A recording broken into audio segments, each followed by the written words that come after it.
হাসির রাজা, জ্ঞানের রাজা, রসিক রাজা। অনেকদিন কৃষ্ণচন্দ্রকে জব্দ করা হয়নি যে, মনটা তাই কেমন যেন উসকুস উসকুস করছে। সেটা তো গোপালের জন্যে। গোপালই তো মুশকিল আসান হয়ে সব সামলে দেয়। প্রতিবারে সামলে দেয় বলেই কি আর এবারে সামলাতে পারবে? না না না না না, এবার কৃষ্ণচন্দ্র জব্দ হবেই হবে, তবে একটু অন্যরকম ভাবে। আপনার কথাটা তো কেমন অন্যরকম শোনাচ্ছে জাহাপানা।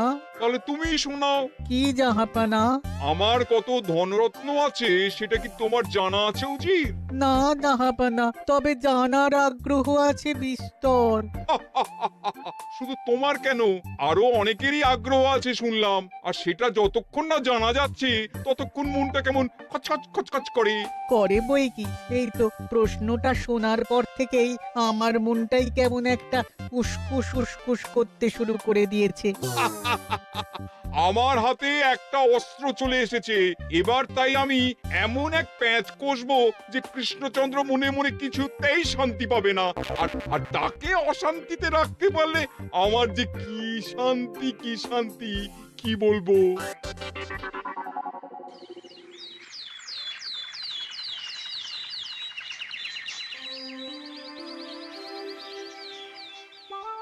কি যে বলি, মানে এমন আমন্ত্রণ পেলে তো আর না বলা যায় না। যে আমন্ত্রণ পত্র পেয়ে আপনি এত উল্লসিত আনন্দিত, সেই আমন্ত্রণ পত্র কার মহারাজ? আমার অনুমান এই পত্র নিশ্চয়ই নবাবের। তোমার অনুমান একেবারে সঠিক রাজ্যতীষী। উমা, তাই বুঝি আপনি এত খুশি? সব দেখে শুনে আমারও তো খুব আগ্রহ জাগছে। সে তো জাগবেই, তবে আগে ভাগেই বলে না দিয়ে আমি দেখছি কার কেমন সব চিন্তা ভাবনা মাথায় আসে। খবর তো একটা আছেই মহারাজ, তবে কথাতেই আছে না, যত হাসি তত কান্না, তাই ভালোর বদলে খারাপটাই মনে আসছে যে বেশি করে। বোঝো ঠেলা, সবকিছুতেই খালি ঘেঁটে দেওয়া। সত্যি গোপাল, আজকাল যেন সবেতেই তুমি নেতিবাচক কথা বলো। এটাই তো গোপালের স্বভাব মহারাজ। সে যাই হোক, গোপালের অকর্মণ্যতা টের পেয়েই বোধ হয় নবাব শুধু আমাকে আর মন্ত্রীকে মুর্শিদাবাদে যাওয়ার নিমন্ত্রণ করেছেন। বেশ তো, ঘুরে আসুন না তবে, শুভস্য শীঘ্রম। তবে দরকার পড়লে এই ভাঙা কুলো গোপালকেই দরকারে লাগবে, কথাটা যেন খেয়াল থাকে মন্ত্রী মশাই।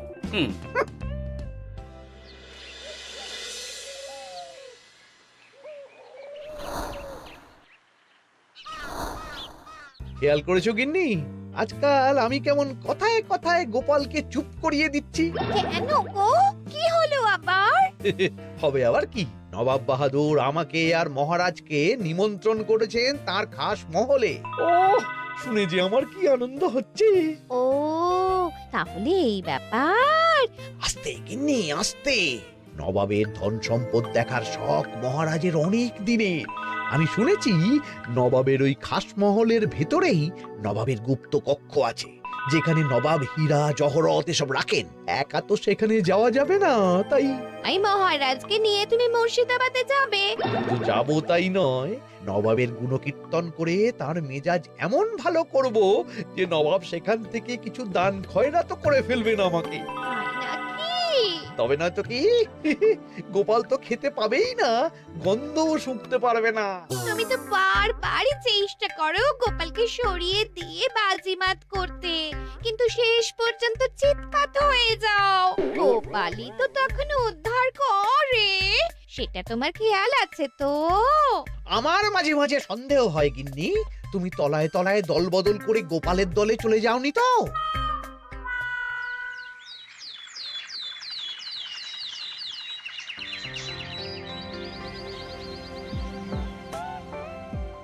এবার বুঝলে তো দাদু, আমরা কিন্তু তোমারই দলে। ঝালে ঝোলে অম্বলে সব সময় তোমার সঙ্গে সঙ্গে থাকি। তাই যখনই পাই তখনই তোমাকে সেবা করার সুযোগ হাতছাড়া করতে চাই না, কি বুঝলে? তাই বলে পড়া ছেড়ে তোরা এখন দাদুকে হাওয়া করছিস? তুমি বুঝবে না দিদা, দাদুকে শুতে বসতে হাতে রাখলে লাভ আছে। সে তো বটেই, আর তুমি বা শুয়ে আছো কেন? তোমার কি কাজকর্ম কিছু নেই? পড়ে পাওয়া 14 আনার ছুটি কাজে লাগিয়ে কদিন ভাবছি দিব্যি গায়ে হাওয়া লাগাবো, বুঝলে গিন্নি? আর আমরা এসে সেটাই করে দিচ্ছি। সে তো দেখতেই পাচ্ছি। তা ছুটিটা কি শেষ শুনি? ওদিকে মহারাজ আর মন্ত্রীমশাই নবাবের কাছে গেছেন, তাই এদিকে আমি শুয়ে পড়েছি, এই আর কি। কথাতেই তো আছে, চাষি গেল ঘর, লাঙল তুলে ধর, তাই না গিন্নি? কথায় কথায় দাদু ভালোই দিয়েছে। কোথায় মহারাজ তোমাকে সঙ্গে করে নিয়ে যায়নি বলে তোমার আফসোস হবে তা নয়, উল্টে তুমি শুয়ে শুয়ে হাওয়া খাচ্ছ।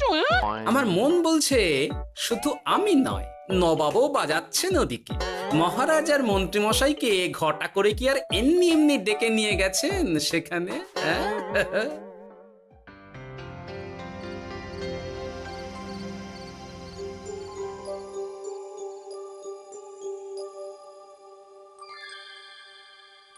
ডেকে নিয়ে এসে নবাব যে ঠিক কি করতে চাইছেন সেটাই তো বুঝতে পারছি না। অত বোঝার কি আছে মহারাজ? খাবো, শোবো আর গুপ্ত কক্ষে ঢুকে নবাবের সঞ্চয় দেখব, তাহলেই তো হবে। তাই কি আর হবে কে জানে। না না, জানতে তো আমাকে হবে।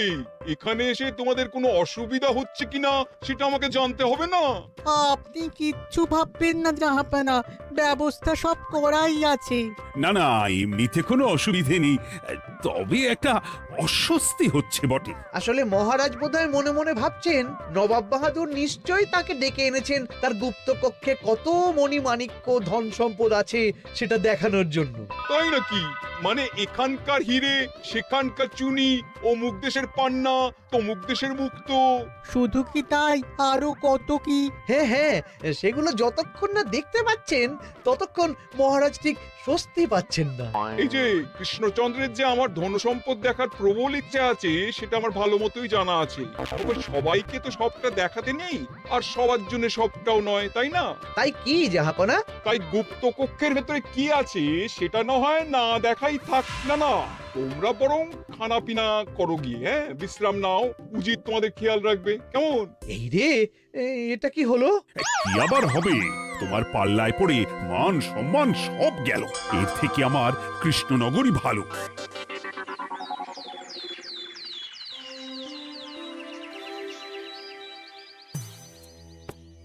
মুর্শিদাবাদ থেকে ফিরে আসার পর থেকেই কেমন থমথমে মুখ করে বসে আছেন মহারাজ। ব্যাপারটা কি? খাতির যত্ন কেমন হলো মহারাজ? কোনো ত্রুটি ছিল নাকি? না না, তেমন কিছু নয়, তবে যে উদ্দেশ্যে নবাবের কাছে যাওয়া সেটাই তো সফল হলো না। গুপ্ত কক্ষে ঠিক কি কি ছিল সেটাই তো জানা হলো না, তাই না মহারাজ? উদ্দেশ্যটা আসলে কার ছিল সেটা আমি এখন ঠিক বুঝতে পারছি। তোমাকে আজ সাফাই দিতে হবে না। সেই বুঝবেন, তবে দেরিতে বুঝবেন। কি আর করা যাবে, ফলে যা হওয়ার তাই হবে। না না, তাই বলে নবাব যেভাবে তার গুপ্ত কক্ষে ঢুকতে না দিয়ে আমাকে অপমান করেছেন সেটা আমি মোটেই মেনে নিতে পারছি না। মহারাজের এই অপমানের শোধ তুলতে পারে একমাত্র গোপাল, আমি নিশ্চিত। ঠিক বলেছেন, গোপাল যদি দেয় কোনো চাল তাহলেই নবাব হবেন নকল। না না, এর মধ্যে গোপালের ঢোকার কোনো দরকার নেই। এটা মহারাজ আর নবাবের ব্যাপার। তুমি চুপ করো, কে কোথায় ঢুকবে সেটা আমায় দেখতে দাও। এখানে আর দেখার কি আছে মহারাজ? নবাবের মুখের ওপর তো আর কিছু বলা যাবে না। তুমি বলো গোপাল, সুযোগ পেলে তুমি নবাবকে পাল্টা শিক্ষা দিতে পারবে কিনা? সুযোগ পাওয়া যায় না মহারাজ, সুযোগ তৈরি করে নিতে হয়। তাই আমি সুযোগ তৈরিও করব আর তার সদ্ব্যবহার করব। আর এটাও বলে রাখছি, নবাবকে নাকাল করে সুদে আসলে আপনার অপমানের বদলা নিয়ে তবে ছাড়ব।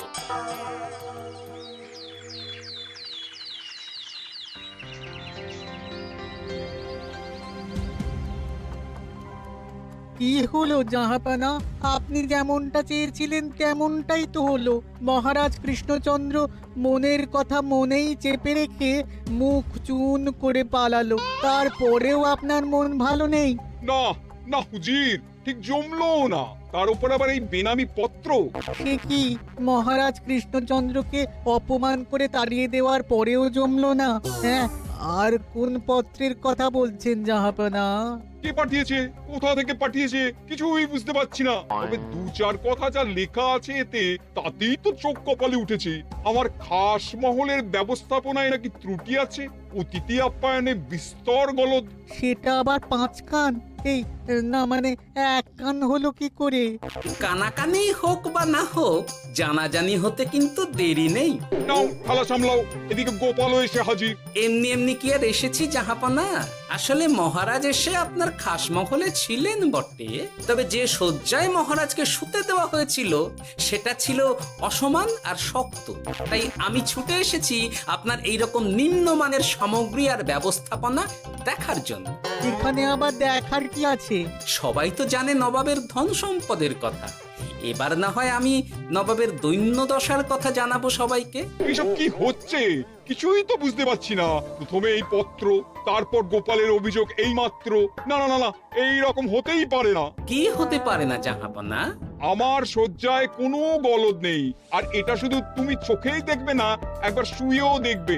আজ রাতটা তুমি আমার খাস মহলেই কাটাবে, আর ওই শয্যাতেই শোবে। হ্যাঁ, এই রকম করবেন না জাহাপানা, গোপালকে বিশ্বাস নেই, কখন যে কি করে ফেলবে তখন দেখবেন মাথা চাপড়াতে হবে। তবে এটাও শুনে রাখো গোপাল, যে গুপ্ত কক্ষ আছে যেখানে হিরে জহরাত প্রসাধনী সামগ্রী ইত্যাদি প্রভৃতি রাখা আছে, তার দরজা কিন্তু কোনো মতেই খুলবে না। সত্যি কথা বলতে কি, সেই গুপ্ত কক্ষ দেখার স্বাদ আমারও ছিল বটে, তবে কি আর করা যাবে, নবাব যেমন বলবেন সেটাই মেনে নিতে হবে। তবে মনটা আনচান করবে, এই আর কি। যাক, গোপালের মনের মধ্যেও অস্বস্তি ঢুকিয়ে দেয়া গেছে তাহলে। বাবা, ছুঁচ হয়ে ঢোকার সুযোগ পেয়েছি, এবার ফাল হয়ে বেরোবো।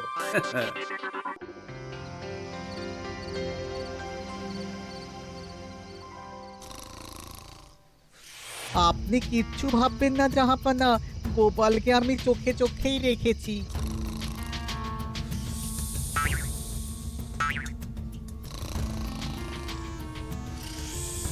কিন্তু দেখে তো মনে হচ্ছে গোপালের শুতে কোনো অসুবিধা হচ্ছে। তা কি করে হয় জাহাপানা? অবশ্য কায়দা করে গোপালের মনে যে গুপ্ত কক্ষের ভাবনা ঢুকিয়ে দিয়েছেন, হতে পারে তার জন্যই সে আনচান করছে।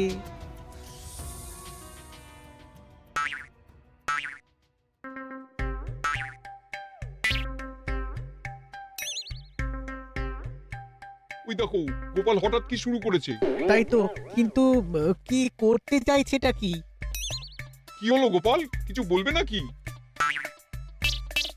কি আমি কোথায়? ও, এটা তো রাসমহলই মনে হচ্ছে। এখানেই তো তুমি ছিলে, কি মুশকিল। আচ্ছা, তোমার অসুবিধাটা ঠিক কোথায় হচ্ছে বলো তো? না না, শুতে তেমন কোনো অসুবিধা বোঝার আগেই তো অন্য অসুবিধে শুরু হয়ে গেল। আসলে সত্যি সত্যি তো আর গুপ্তকক্ষে ঢুকতে পারিনি, তাই স্বপ্নে ঢুকেছিলাম মনে হলো। তারপর সেখানে ঢুকেই দেখতে পেলাম বস্তা বস্তা ধনরত্ন। আমি তো সেই বস্তার ভেতরে হাত ঢুকিয়ে সেগুলোকেই তো হাত দিয়ে তুলছিলাম। এবার তো বুঝতে পেরেছো যে তুমি স্বপ্ন দেখছিলে। এবার ঠিকঠাক ঘুমো তাহলে।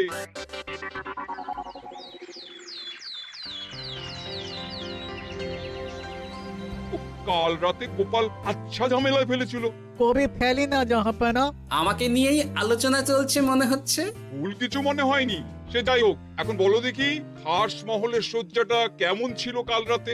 সে আর কি করে বলি জাহাপনা, স্বপ্ন দেখার চক্করে ঘুমের দিকে তেমন মন দিতে পারিনি যে।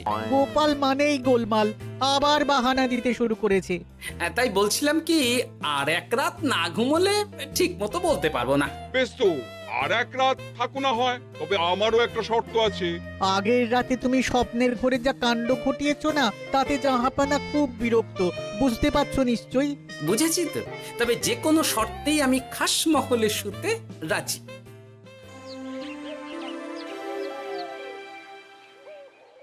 আমার এক কথায় রাজি হয়ে গোপাল নবাবের কাছে ছুটে গেল, কিন্তু কই, এখনো তো ফিরে এলো না।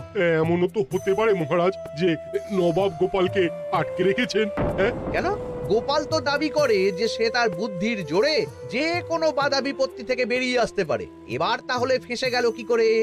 না না, গোপালের কোনো বিপদ হবে না, দেখবেন গোপাল এবারেও ঠিক বেরিয়ে আসবে। হ্যাঁ, গোপাল আসবে হেসে হেসে, মহারাজ দেখবেন বসে বসে। আমার ধারণা কিন্তু যে কোনো শর্তেই নবাব গোপালকে শায়েস্তা করেই ছাড়বেন। গোপাল যখন নিজে থেকে নবাবকে খোঁচাতে গেছে তখন আঁচড় তো খেতেই হবে। কি জানে নবাব আবার গোপালকে কিভাবে জব্দ করছেন, কি জানি।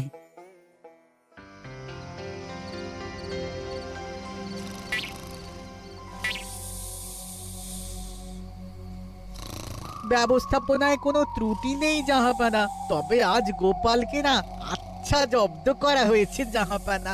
গোপালকে আজ আর বালিশ দেওয়া হয়নি। এমনটাই তো নির্দেশ দিয়েছিলাম। দেখি আজ মনে হচ্ছে গোপাল বিশেষ ট্যাপও করতে পারবে না। কিন্তু এ কি, গোপাল যে আবার উসখুস করছে। তাই তো দেখছি। এক্ষুনি গোপালকে ঘুম থেকে ডেকে তুলে দিতে হবে, না হলে আজ আবার একটা অনিষ্ট করবে।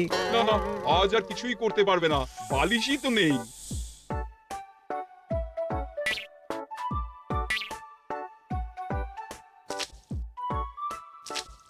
এ কি, গোপাল তো আবার শুরু করে দিয়েছে। ধরো ধরো ধরো, এক্ষুনি ধরো ওকে।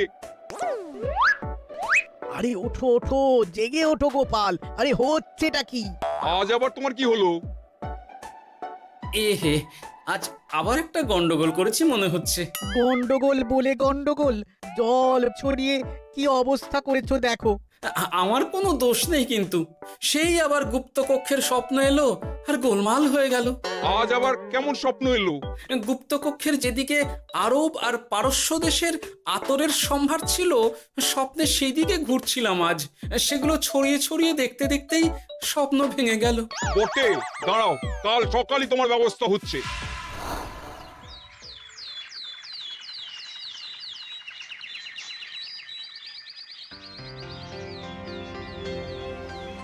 গোপালের বিদায় করার ব্যবস্থা পাকা হয়েছে তো উজির? কি যে বলেন জাহাপানা, আপনি কিছু করতে বললে আমি কি সেই কাজ ফেলে রাখি নাকি? কি ব্যবস্থা করলে শুনি?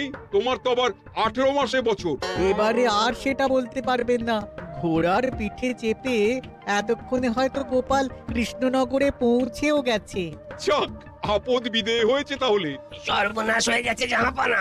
আবার কি হলো? গোপাল তো ওই খাসমহল ছেড়ে যায়নি, উল্টে কোথা থেকে একটা ওই ঢেঁড়া জোগাড় করে এনে ওই সবকিছু ঘেঁটে দেওয়ার চেষ্টা করছে। বোঝো ঠেলা, এবারে নবাবই দেখুক কি করে সামলাবে।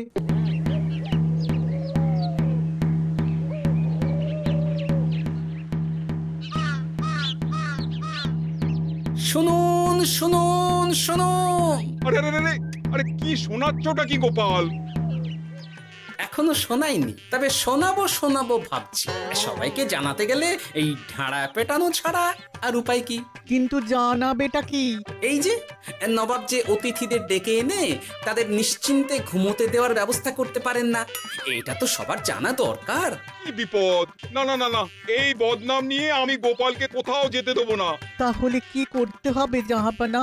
আজ ও রাতে গোপাল খাস মহলে শোবে। এই তো এবার পড়েছেন গোপালের জালে।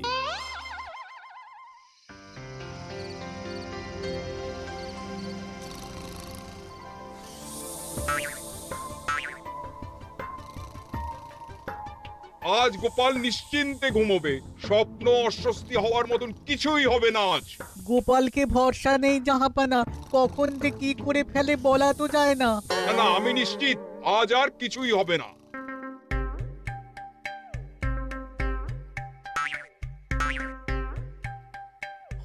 হবে না বলতে বলতেই হতে শুরু করেছে জাহাপানা।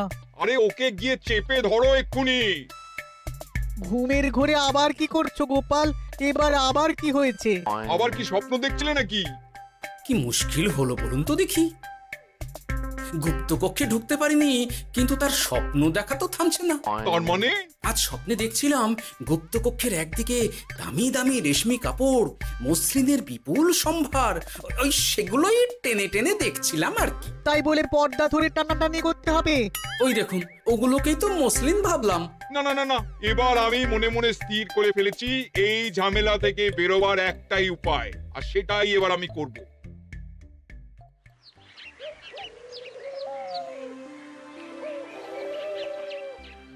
গোপালের ফিরতে কিন্তু এবার সত্যিই দেরি হচ্ছে। দেখুন, হয়তো গোপাল বেশি বাহাদুরি দেখাতে গিয়ে ফেসে গেছে। ফেঁসে নয়, এই যে কেমন হেসে হেসেই এসেছি দেখুন। এই তো গোপাল ফিরে এসেছে। শুধু ফিরেই আসেনি, তার সঙ্গে আরেকটা সুসংবাদও নিয়ে এসেছি। হ্যাঁ, সেটা আবার কি? আমার প্যাঁচে পড়ে নবাব শেষ পর্যন্ত বাধ্য হয়েছেন গুপ্তকক্ষ খুলে দিতে, সঙ্গে কিছু উপঢৌকনও দিয়েছেন। ব্যাপারটা ঠিক কেমন করে কি হলো বলো দেখি। বলছি মহারাজ, নবাব বাহাদুর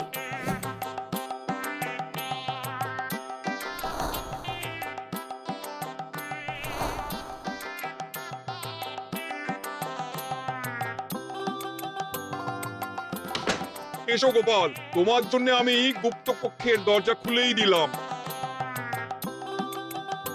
তবে খবরদার, আবার উল্টো পাল্টা স্বপ্ন দেখে ঘুম নষ্ট হওয়ার বাহানা দেবে না। আর কৃষ্ণচন্দ্রকে গিয়ে বলবে তারও আর গুপ্ত কক্ষ দেখতে আসার কোনো বাধা নেই। আর একটা কথা,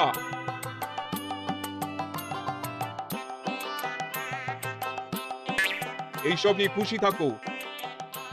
তবে নবাবের খাস মহলের নিন্দে করে আবার ঢেঁড়া পিটিও না যেন। এমনিতেই সেই অভিযোগপত্র নিয়ে নবাব বাহাদুর চিন্তিত। সেই চিন্তা ঝেড়ে ফেলুন জাহাপনা, কারণ ওটা আমারই দুষ্ট বুদ্ধির ফল। অবস্থা বুঝে ওই ব্যবস্থা আমিই নিয়েছিলাম। হ্যাঁ, আগে হ্যাঁ।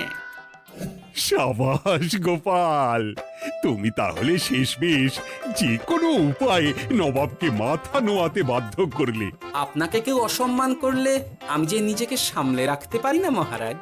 সত্যি গোপাল, তোমার তুলনা হয় না।